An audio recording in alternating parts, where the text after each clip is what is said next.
Dr. Jay Bhattacharya, director of NIH, to talk with us today. He was scheduled to be here in person, but the Pope invited him to come meet him at the Vatican, where he is today. I do understand the existential risks of saying no to the Pope. So we're very grateful that Dr. Bhattacharya was able to make time. Anyway, Jay, thank you so much for being here. Thanks, Scott. The Pope meeting with the Pope is in a couple of days, just for full transparency. Oh, okay. Well, then you can give him our regards. So let's start with something simple. Is your job what you expected, and what surprised you about it? In some ways, it's what I expected. It's the NIH. I'd known a lot about the NIH before I took the job because I was NIH-funded researcher myself, and I understand the mission of the NIH. It's the same mission I've had my entire career. So in that sense, I kind of I wasn't surprised to find so many people deeply committed to that mission, which is to make America healthier, to discover amazing new things, and push for the frontier of discovery forward, and translate that to better health for people. I think that I wasn't surprised by, and I've just been delighted by. The hard part is, it's in government, so it's automatically going to be a political institution. And it is. Basically almost everyone in Congress, in the administration, and it seems like everyone in the country also has an opinion of how it ought to be run. So that, in that sense, I've been surprised. I've had to do a lot of learning very quickly in order to navigate that environment. Has it been different? What's been the difference navigating it as somebody in the government rather than outside? Well, there's a lot of subtlety in trying to understand what various people want from the NIH, how they think about the NIH, and sort of how they So for instance, there's a faction of people who have been trying to essentially paint Donald Trump and Bobby Kennedy as anti-science, and they've used transition stuff that's happened in the NIH to try to cause political turmoil. That's caused I've had to work to try to tamp some of that down. At the same time, there actually was a lot of turmoil when I first transitioned into the NIH. There were a whole bunch of decisions that were made. I have to say, I don't want to get too deep into who or what, but let's just say they shouldn't have been made.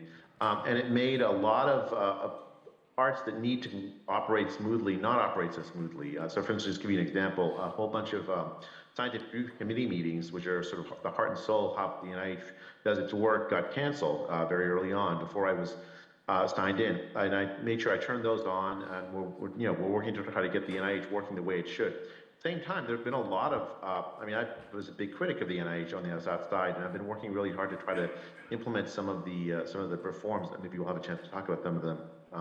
While I've been in office, and it's been interesting to some of them have been much easier than I thought they would be, and some of them have been much harder. So it's been interesting to sort of navigate that minefield. So, like you said, there was a lot of turmoil before you got there. Do you feel like you've been sufficiently brought into the decision making of issues that affect your agency?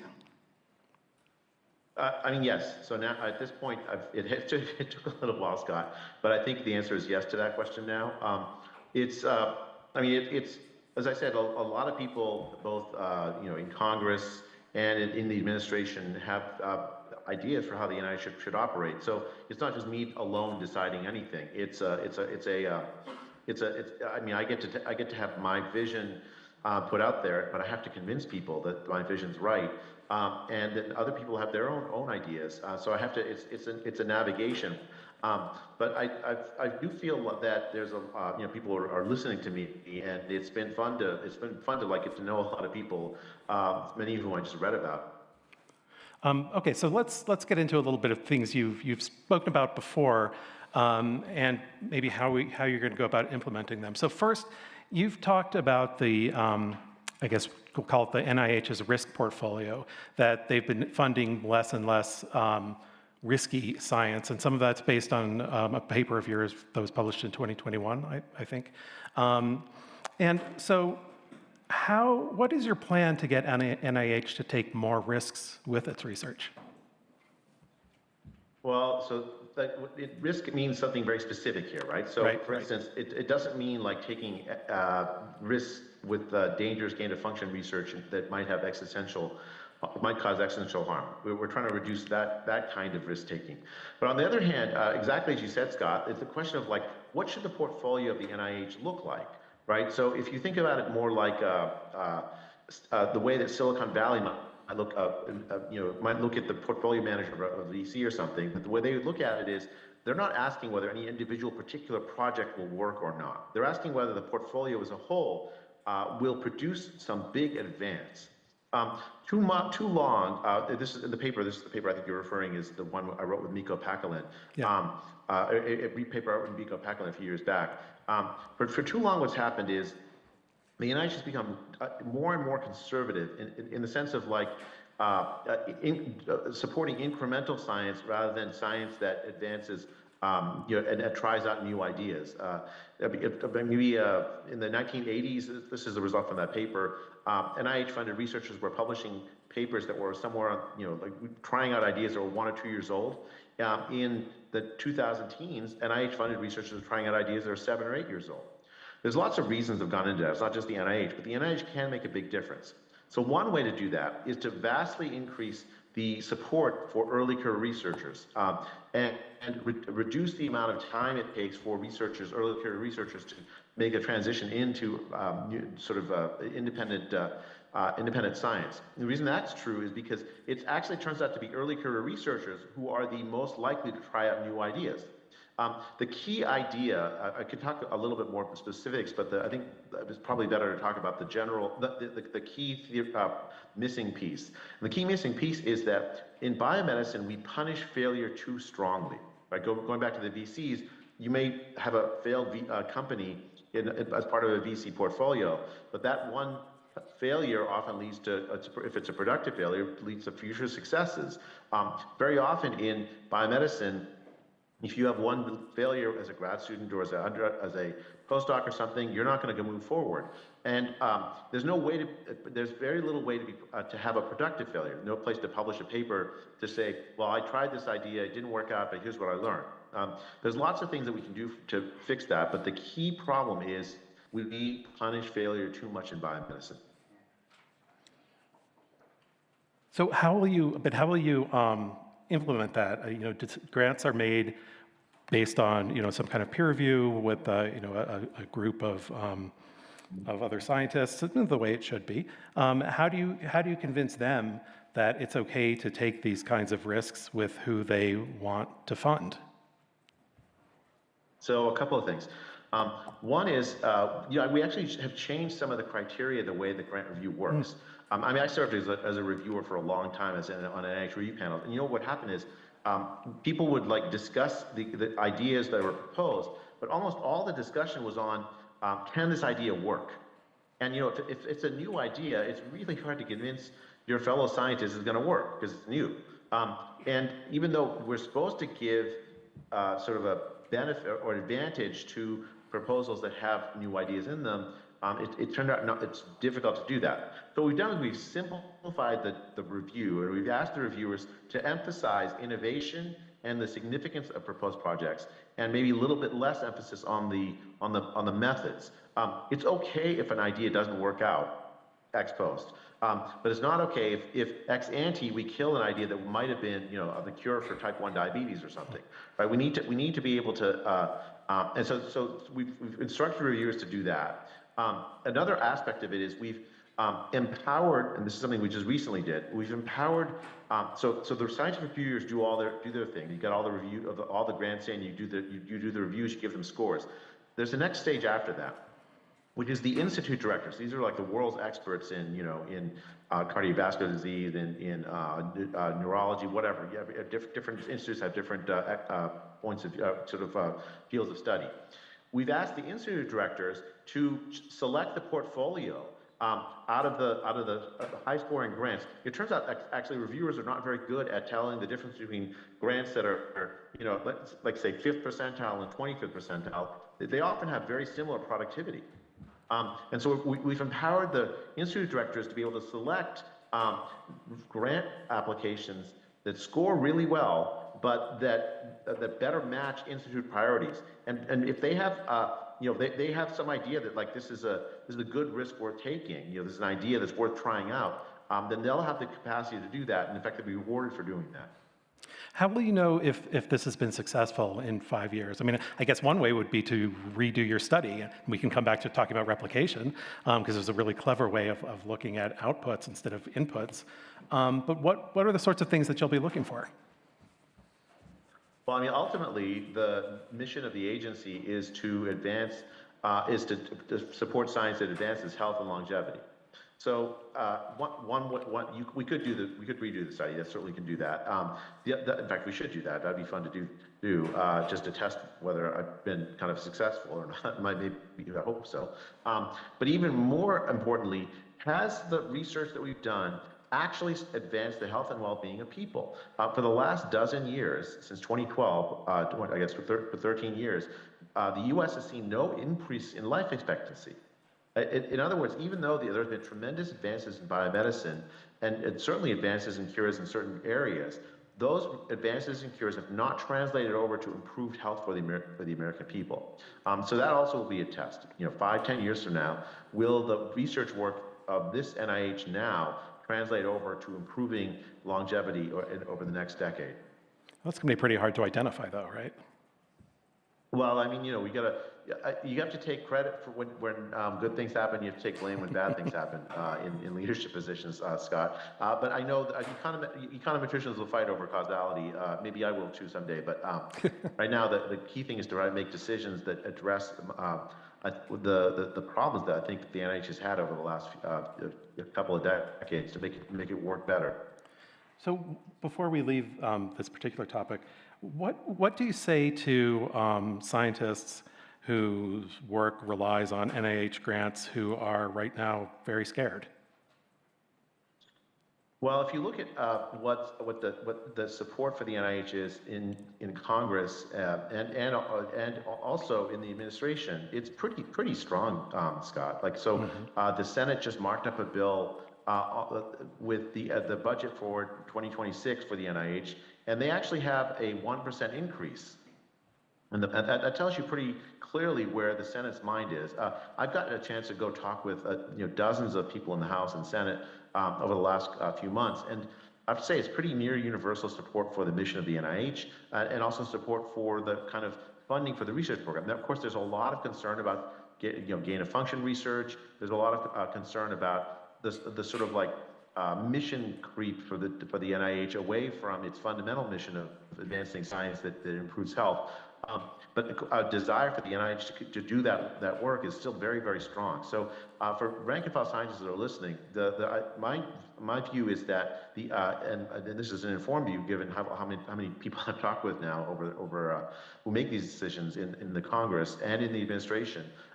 There's pretty well nigh almost universal support for the NIH and its mission as well as its funding levels.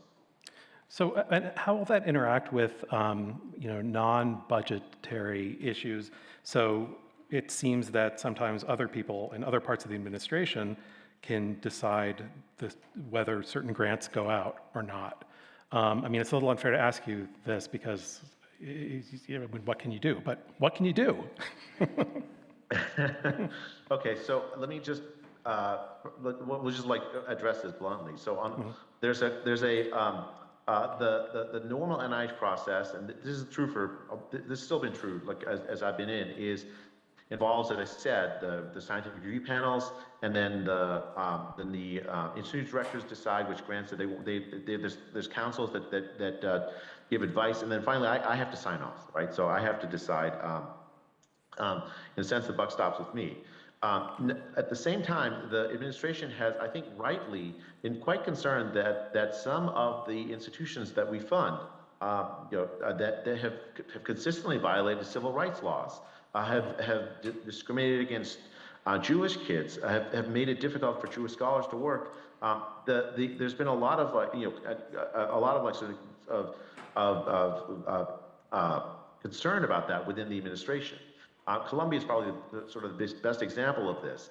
And the NIH grants have been used essentially as a way to convince these universities to start behaving the way that liberal universities ought to behave. And Columbia is a good example of this, of what can be achieved. I think we've now turned back on all the grants to Columbia after an extensive and painful negotiation period. Now, I wasn't involved with that negotiation. That wasn't my doing. That was the White House. But I think that is a bump in the road to try to get the institutions that we fund, which ought to be excellent institutions devoted to that where excellent science can happen. But if you have essentially illiberal things happening. So for instance, I can tell you from firsthand experience during the pandemic, it was very difficult to speak even though I was a Stanford professor within Stanford. My academic freedom was violated. This is true for many people around the country, of colleagues of mine who were at many of these top institutions. It's very difficult to do science in a place where you don't have deep respect for liberal values. And so I think that the transition in Columbia and Harvard and others, it's been painful, but I think it's worthwhile in the sense that it will produce liberal institutions that actually are places where scientists don't have to silence themselves. So let's talk a little bit about replication, which maybe isn't quite as exciting, but you've talked about it before and it's important, that scientists aren't rewarded for replicating studies, and so we rarely see replication, and that's true across lots of fields. What are you going to do to reward that, to make that possible? Will there be specific grants to replicate results, or to try to replicate results? If the results can't be replicated, that's useful too. Thanks. Actually, I think it's probably the most fundamental thing I'm working on, and maybe it's too extreme a statement, but let me try to justify it. When I talk to drug developers, they tell me that they can't trust the peer-reviewed scientific literature. In fact, before they invest their millions and millions in large-scale trials, they're going to double-check the peer-reviewed literature with their own attempt to try to see if the results that are in the literature actually are reproducible. As you say, it's difficult to get work reproduced. It's actually a fundamental epistemological issue. The question is, what determines truth in science? Is it you get published in a top peer-reviewed journal? Scott, as you know, peer review is no guarantee of truth. Very often you have peer-reviewed papers that ex post turn out to not be replicable. There have been studies in psychology, psychology, in cancer, in neurology, and field after field after field. It turns out that a lot of the published biomedical literature, peer-reviewed literature, is not replicable. And that means that we can't, even though we think we know a lot of science, we may not know the science. So we may not actually know a lot of science. When I was a med school student, my professor, one of my favorite professors, he told me that, Jay, we don't, what we're teaching you, half of what we're teaching you is very likely to be untrue. And Scott, I mean, you can imagine my shock at that because what you think you're learning the secrets of how your body works, when in fact it turns out a lot of what's known is not actually correct. And it was right. Back then it was thought that ulcers were caused by stress and coffee or something, whereas it turns out that it's a bacteria that causes the ulcers, and you treat it very differently than we treated back then, which involved at the extreme cutting the nerves that innervate your stomach. Knowledge advances by overturning current science. When you have a large scientific literature that's not replicable, it's a real problem. So you asked, how do you fix it? So really, you address the key root problems. First, you have to give grants and allow people to have a career doing excellent replication. Now, in the government, I don't think the government ought to be saying, this doesn't replicate, we're worried about this. Instead, we should allow the scientific community to say, well, let's look at all of these, the results that are out here and say, which are the most important to replicate? And we'll have a competitive process where people send grant applications in and try to say which how to do these kind of replication studies at scale in clever ways involving new technology. We'll make a science of replication. There's already meta-analysis. We'll support that. We'll support a lot of these kinds of things that generally the NIH tends to less happy to support in the past. Second, you have to have a place where you can publish the replication work, and that's, and again, something the NIH can do, where you can deposit your replication studies and then connect it to the papers themselves that are being replicated. So imagine you do a search on PubMed or some other library system, and you find the paper, and there's a button that says the replication. You click the replication button, and you get all of the relevant replication efforts that have already been done. That should be what determines truth in science, not authority, not have you published in a top journal. That doesn't mean anything as much as to the extent that replication is what really matters. And then third, you have to change the way that we reward scientists for being approached replication. I mean, Scott, if someone approached me to replicate one of my studies, nowadays I would view that as a threat. Because I'm thinking, well, people are thinking I got it wrong, or there's some, my idea failed. But in fact, it's actually not a threat. It's actually an honor to be even approached replication. I should happily share my data with people who are trying to replicate me. I should happily share my code. I should happily share tissue samples, whatever it is.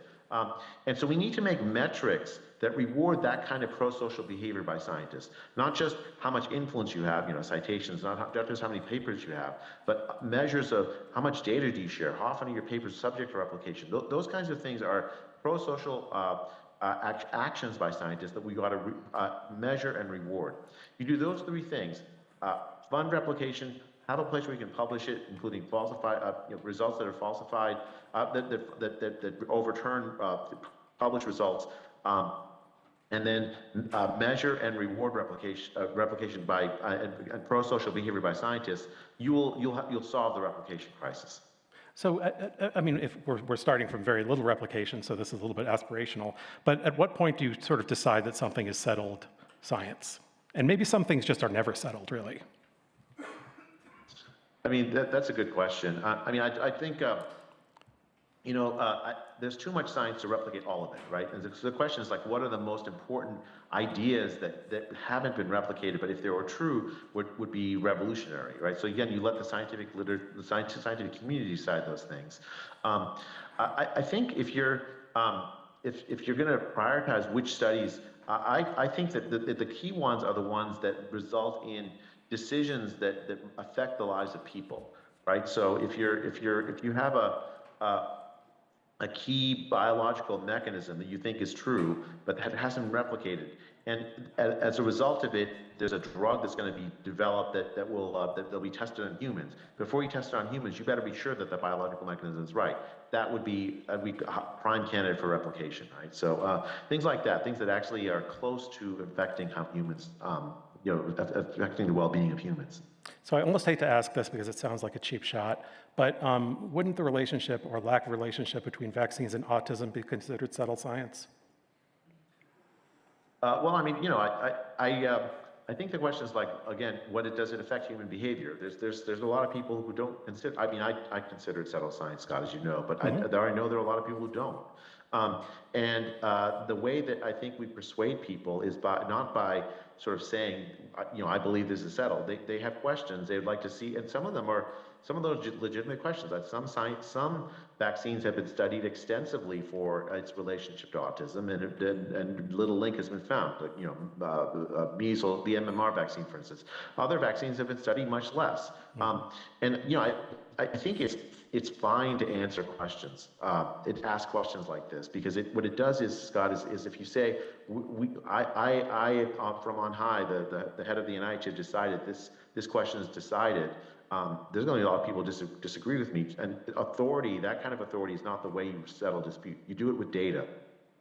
So that's actually a good place to talk about mRNA vaccines, which you've recently written about in an op-ed in the Washington Post and spoken about elsewhere, that NIH won't be funding research in mRNA vaccines. Other mRNA areas, yes, but not vaccines. Explain the scientific rationale for that decision. Okay, so just a quick clarification. Yeah, please. This was actually not a an NIH decision. It's a decision by BARDA Oh, to right. fund Yeah, that's right. I'm sorry. production and other kinds of sort of production relationship activities for mRNA respiratory virus vaccines. I did support that decision, Scott, because I think that if you're going to produce vaccines at scale, you better have the trust of the public, because otherwise, why are you producing them? And unfortunately, I'm sad to say, the public doesn't trust mRNA vaccines. There was a Pew study in late December last year, I think, that asked the American public what fraction of them intended to get a new COVID shot this year. It turns out only like 60% said they would never get another COVID shot. And it's the mRNA vaccine that's the primary kind of vaccine for COVID in the United States. If you look at the actual uptake, it's even less than that. I think 25%, something like that, of the U.S. population has gotten their updated COVID boosters. And this despite the fact that the CDC is recommending that everyone get, above the age of 18, get the COVID booster. In fact, they're recommending 6-month-old to 18-year-olds as well. And so what you have is pretty widespread distrust. So it's for vaccines, what you need is, it's not simply good enough to have an excellent technology. You have to have public confidence in that technology for it to actually be useful for what its purpose is. And in the context of respiratory virus vaccines, there are other alternatives, right? So in fact, we're working on at the NIH, a really promising technology for a potential universal flu vaccine. Using a more traditional whole virus inactivated vaccine technology that the public generally trusts. I think the key thing is when you invest in science, you want to, and the NIH, you want to invest in science that's going to have an impact on human health. If I invest, if BARDA invests in respiratory virus vaccines that no one uptakes, well, what impact does that actually have on human health? That's the real reasoning. I'll tell you, I think for other uses, the mRNA technology seems quite promising to me, right? So there's cancer vaccines, for instance, where you vaccine that is specifically designed to attack a specific person's cancer cells using mRNA technology. I mean, I just talked with a scientist from University of Alabama, Birmingham, who's working on this. I mean, if something like that works, that'd be fantastic. And the sort of the benefit harm sort of calculus is very, very different in the context of the cancer vaccine than it is for an mRNA vaccine. So, I mean, for respiratory disease. I assume, I mean, you want a large portfolio of different types of vaccines. And, if the public has a trust problem with mRNA vaccines, why wouldn't you increase funding for that rather than decrease funding? I mean, you're not pushing the vaccine necessarily, you're just doing research on it, right? I mean, China had a whole virus vaccine for COVID that was not as successful. I think some people said it was a failure. I think that was not true. But yeah, well, so why the decision to no longer fund research in it instead of expanding research? Well, okay. Again, that was a BARDA contract, not a research decision. But like just to head on, I think that the key thing about the mRNA platform is that it's unique in that it was subject to a very acid test during the pandemic. Claims were made about the mRNA vaccine that just turned out to be false, right? It didn't stop people, the mRNA COVID vaccine did not stop people from getting or spreading COVID. There are results in the literature, published in places like Nature suggesting that sometimes the mRNA vaccine produces off-target proteins, which can potentially cause autoimmune effects. Who knows? There were side effects like myocarditis for young men. And on the back of this was a massive propaganda campaign by the Biden administration, almost $1 billion spent, Scott, essentially to tell people that there were no harms for the mRNA COVID vaccines and that that it would stop you from getting and spreading COVID. There were all these mandates where some people lost their jobs as a result of not wanting to take the COVID vaccine. In that context of that kind of widespread distrust, I can completely understand why the public would say, even if you produce something excellent, you tell me it's excellent science behind it, I just won't believe it.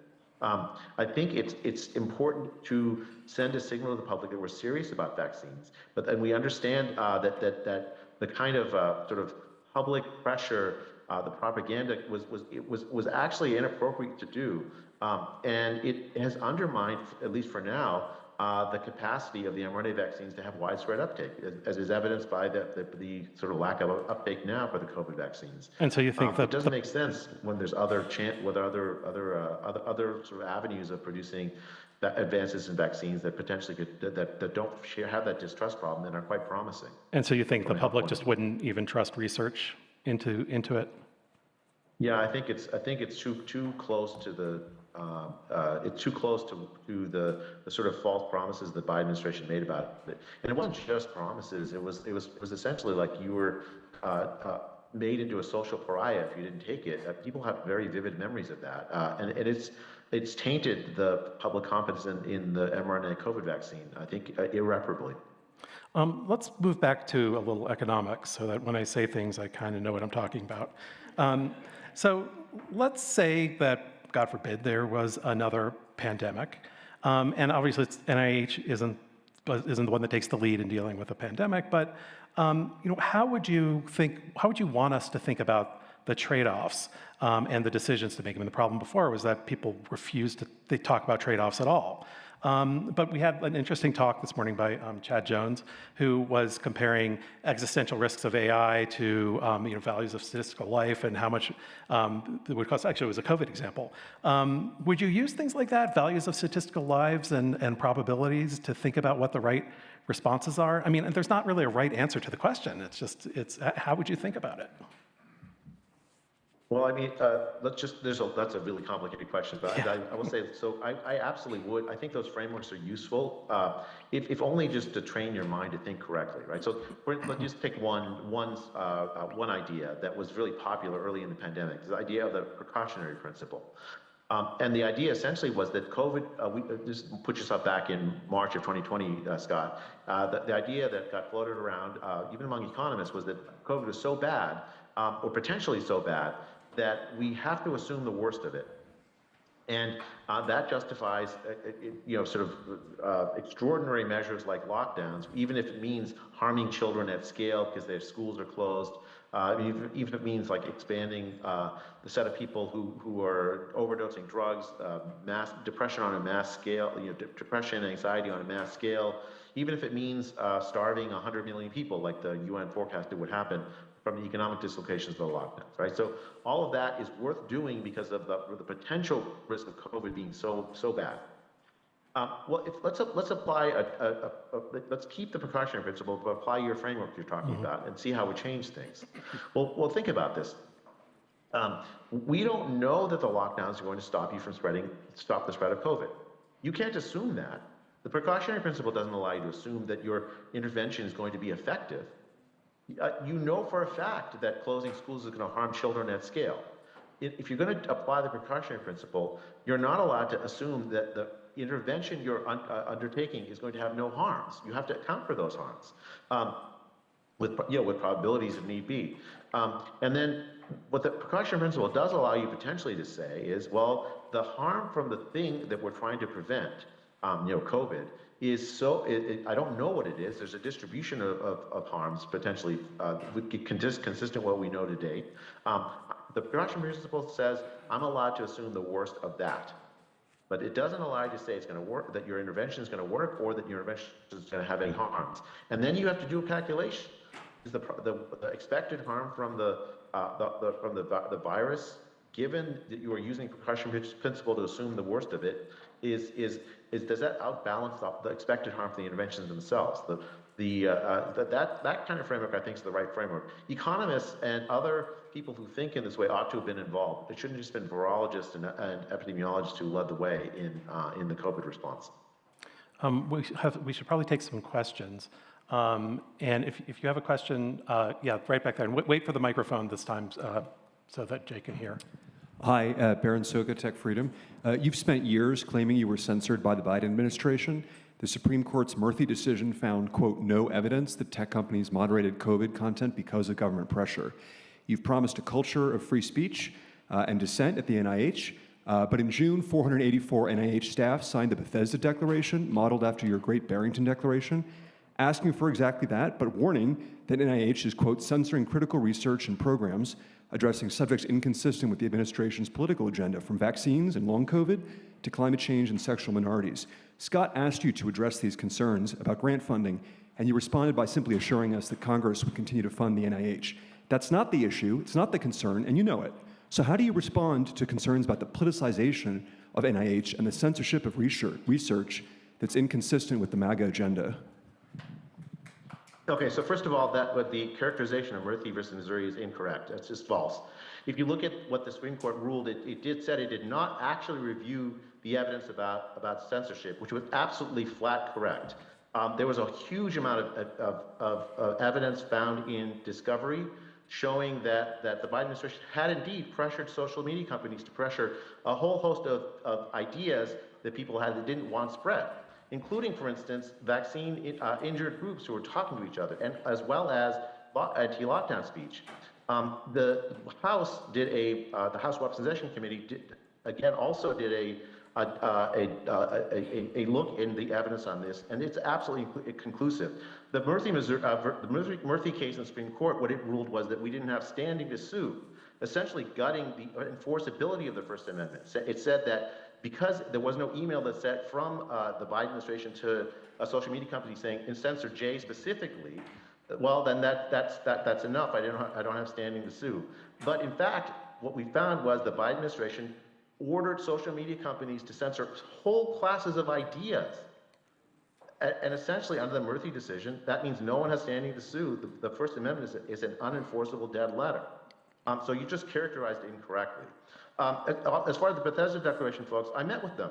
They have their points of view, and they're, it's just flat wrong. We have not actually censored any idea for a MAGA point of view. What we've done is we've depoliticized the portfolio of the NIH to take out DEI, for instance. DEI is, in a sense, is actually kind of an unscientific idea. The idea that we, so let me just be 100% clear. The NIH remains committed, will always be committed when I'm in charge to advancing research that improves the health of minorities. The idea that structural racism is the cause of the poor health of minorities, that doesn't advance anyone's health, certainly not minority health. We've been funding that for a decade or more, and yet minority health longevity is not improved. Instead, the NIH will be funding research, for instance, on sickle cell anemia, which I just found out, which relatively recently there have been big advances, even cures using cellular-based genetic editing, as well as a potential for in situ gene editing. That will advance minority health vastly more than any ideological agenda. The meeting I had with the Bethesda Declaration folks was cordial, it was productive, and it resulted in some improvements in the processes the NIH follows. So, I think you should be probably reading different sources of information, because you're just, frankly, I'm sorry to say, misinformed about much of this. Do you think the Bethesda Declaration is the start of a different kind of dialogue with the staff? I mean, I met with them. I meet with my colleagues. I did not censor them. In fact, quite the opposite. I wanted to talk to them to understand they're respected colleagues of mine who differ with me on certain ideas about how the NIH ought to be run. As I said earlier, there's lots of people that differ with me about how the NIH should be run. I want to learn from all of them. That's the spirit with which I met with them, and we had a great conversation. I think we have time for one more question, if there is. Going once, going twice. No, Barrett. All right, so we will wrap it up here. Jay, thank you so much for talking with us. And everybody should know, we did not discuss questions in advance. Dr. Bhattacharya was totally open about answering anything and everything, and I really, really appreciate that. So thank you, Scott. Enjoy meeting the Pope. We're all jealous. Should be fun. Thanks. Bye now. Oh, so now we can make our way upstairs to get lunch from the buffet, and then we will sit down and listen to some very exciting talks.